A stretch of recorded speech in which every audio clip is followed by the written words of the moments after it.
Assalamualaikum warahmatullahi wabarakatuh.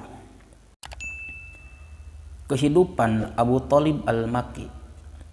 Beliau adalah seorang sufi yang mempunyai nama lengkap Muhammad bin Ali bin Atiyah Abu Thalib Al-Makki Al-Haris Al-Maliki.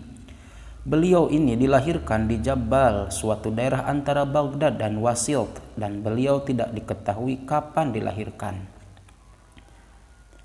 Di belakang beliau ada nama Al-Makki, itu adalah gelar yang diberikan kepada beliau karena beliau dilahirkan di Makkah.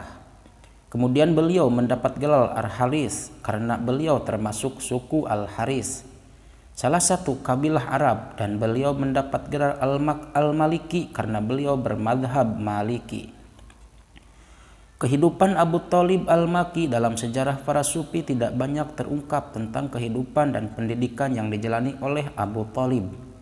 Tetapi ilmu agama yang beliau miliki, nampaknya beliau seorang sufi yang tekun dan rajin dalam mengkaji ilmu agama. Di antara ilmu yang beliau miliki seperti ilmu hadis, ilmu fikih, dan juga ilmu tasawuf.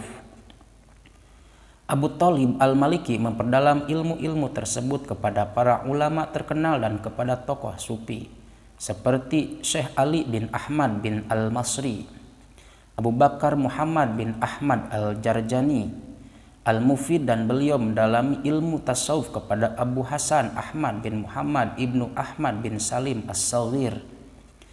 Di samping beliau mempelajari dan mendalami ilmu-ilmu agama kepada para ulama, beliau juga menambah pengalamannya dengan mengunjungi berbagai negara, di antaranya ke Basrah, Irak, dan terakhir beliau menetap di Baghdad.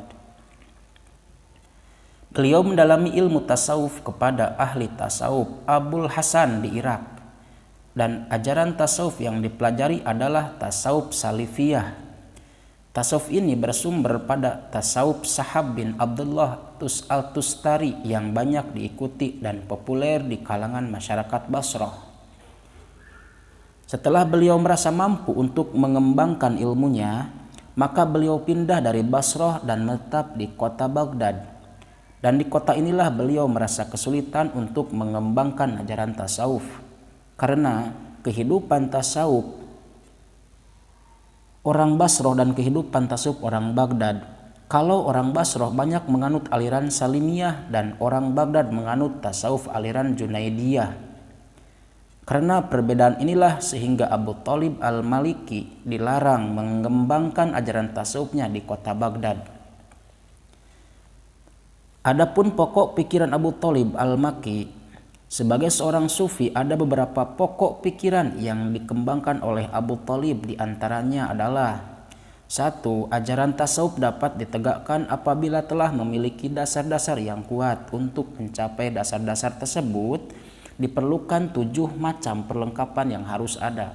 Di antaranya adalah perlu adanya kehendak yang benar dan konsekuen dengan kehendak itu, membina hidup takwa dan menolak keburukan dan segala perbuatan maksiat, memiliki pengetahuan keadaan diri, terutama dapat mengetahui kelemahan diri sendiri, selalu mengenal dan mengingat Allah, memperbanyak tobat nasuha, memakan makanan yang halal dan dapat mengetahui hukum makanan sebagaimana yang diatur syara, selalu bergaul dengan orang soleh yang mampu menegakkan kehidupan takwa sejati.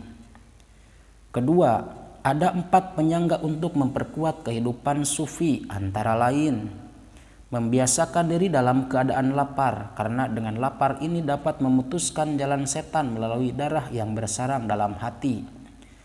Dan dengan yang bersih dari godaan setan dapat menjadikan hati putih bersih dan memancarkan sinar ilahi yang dapat mengarahkan kepada pintu kebaikan.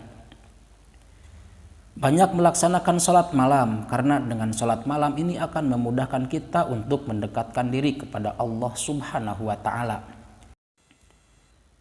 Tidak banyak berkata, karena dengan diam dan tidak berkata merupakan jalan keselamatan dan kewaspadaan. Menyendiri untuk melakukan zikir. Dalam melaksanakan zikir, kita harus mengkonsentrasikan lahir dan batin, serta kita laksanakan dengan hati yang bersih. Sebagai seorang sufi, ada beberapa karya yang ditinggalkan oleh Abu Thalib Al-Makki yang diwariskan kepada murid-muridnya dan diwariskan kepada generasi penerusnya sampai sekarang. Di antaranya adalah satu, Ilmul Qulub. Yang kedua, Qulub fi Muamalatil Mahbub. Buku ini banyak digunakan literatur oleh para ulama untuk menulis tasawuf. Yang terakhir, wafatnya Abu Thalib Al-Makki. Abu Thalib Al-Makki meninggal dunia di Baghdad pada tahun 386 Hijriah. Dan inilah kisah singkat Abu Thalib Al-Makki, seorang sufi. Semoga bermanfaat. Jangan lupa untuk like, komen, dan subscribe. Terima kasih. Hatur nuhun kasadayana.